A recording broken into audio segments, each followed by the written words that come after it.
when you have that kind of power, when you're essentially becoming a dominant storyteller for children globally, we have to begin to ask very serious questions about what kind of stories are being told here. Are these the stories we really want our children to hear? Would we like to ask children to hear other kinds of stories? And if we don't ask those kinds of questions, then essentially we're allowing Disney to shape our children's imaginations. The Walt Disney Company has been a powerful force in creating childhood culture all over the world. Disney's massive success is based on images of innocence, magic, and fun. Its animated films in particular are praised as wholesome family entertainment, endorsed by teachers and parents, and immensely popular with children. Children, in fact, have been raised on Disney for many generations now. Disney has made a spectacle of innocence. I mean, it hides behind innocence in a way that allows it to separate corporate culture from corporate power. And it has a kind of romance about it that allows us in some way to treat Disney as the ultimate form of fantasy, a fantasy that never needs to be questioned.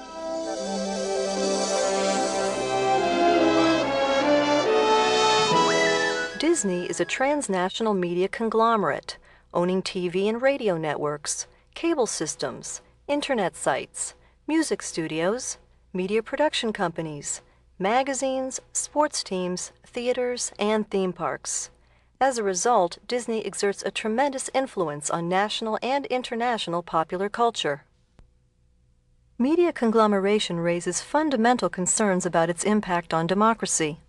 Because enormous conglomerates like Disney own so much of the media, they exercise unprecedented control over the images and messages we're exposed to. The result is that we're presented with a very limited worldview, skewed and dominated by corporate interests. The thing that I found very, very interesting was that almost everybody who interviewed me would often begin by saying, "Aren't you afraid of writing about Disney critically?" And I was stunned. And I thought, where am I living? Am I living in a police state? Because Disney are such a large media corporation and their products are so ubiquitous and so widespread globally, Disney's stories, the stories that Disney's tell, will be the stories that will form and help form a child's imaginary world all over the world. And that's an incredible amount of power. What's amazing when you look at Disney and Disney movies over the years is how little the image of females has really changed.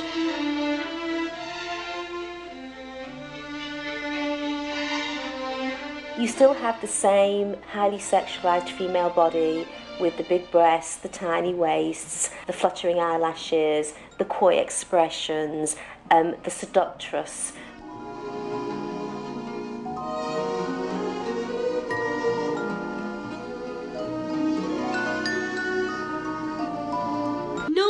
You can't stay in there forever. Yes, I can. Fine. Then go ahead and starve. If she doesn't eat with me, then she doesn't eat at all.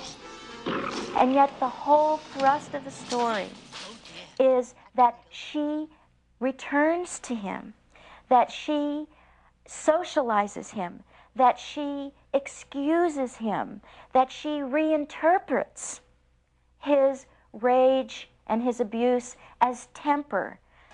And this is a movie that is saying to our children, overlook the abuse, overlook the violence. There's a tender prince lurking within, and it's your job to kiss that prince and bring it out, or to kiss that beast and bring the prince out.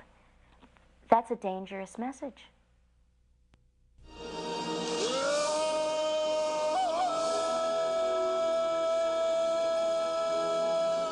Kids in Africa see it. They see a white man in Africa who's superior, swinging from trees, and they see no Africans. And they see gorillas being the ones they relate to. Is it promoting white supremacy? I never seen any black people in Disney's movie. I can't think of any Disney movies that have black people that are good. Disney has very few Asian or Asian American characters in their children's films.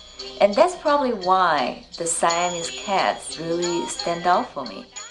The question is, what type of stories get invented, circulated, perpetuated in the public imagination, and why? We have no obligation to make history. We have no obligation to make art. We have no obligation to make a statement. To make money is our only objective.